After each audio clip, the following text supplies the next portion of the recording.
Hello বন্ধুরা, তো চলো আমি হালি শহরে এসেছি। দেখো এখানে মেটাবে এসেছি। সবাইকে তুমি তোমার মতো আমার গ্রুপের যারা অ্যাডমিন রয়েছে আর কি আছে অ্যাডমিন একটু সামনে এসো। অ্যাডমিন যে আছে সামনে এসো,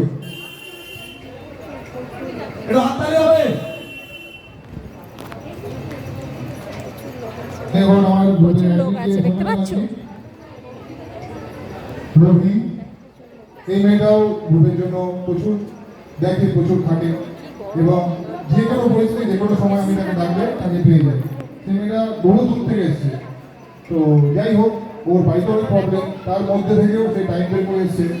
সত্যি তার জন্য থ্যাংক ইউ বলবো না, লাভ ইউ রবি, বলো আমার ছোট্ট বোন। তো যাই হোক, ওকে একটু সম্মান জানাচ্ছি, সবাই একটু হাততালি দেবেন। এইভাবে সবাইকে পাশে থাকো, সবাই একটু পাশের মানুষটাকে দরকার, পাশের মানুষটা পাওয়ার জন্য। অনেকে পাশের মানুষ পায় না, সবাই নিজেই ভাবে আমি সবকিছু, কিন্তু পাশে থাকার জন্য যে দরকার সেই মানুষটা যদি তৈরি হয় আমাদের সমাজে, তাহলে সেই মানুষটা অনেক দূরে যেতে পারে এবং যার পাশে আছে সেও যেতে পারে। ফর এক্সাম্পল, সচিন তেন্ডুলকার অনেক বড় ক্রিকেটার, বাট সচিন তেন্ডুলকারকে যে সাপোর্ট করেছে আজকে স্যার,